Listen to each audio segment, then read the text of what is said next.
रंगे मोतिया कौन रंगे माला, कौन रंगे मोतिया कौन रंग माला, कौन रंगे सासू जी के बेटा हो, ए सुंदर लागे कोहबर, कौन रंगे सासू जी के बेटा हो, ये सुंदर लागे कोहबर। लाल रंगे माला सबूज रंग मोतिया, लाल रंग माला सबूज रंग मोतिया, गोरे रंग सासू जी के बेटा हो,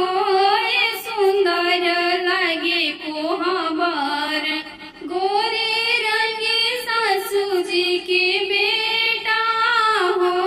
ये सुंदर लागे कोहबर। टूटी गईले माला टूटी गईले मोतिया, टूटी गईले माला हो टूटी गईले मोतिया, रूसी गईले सासू जी के बेटा हो,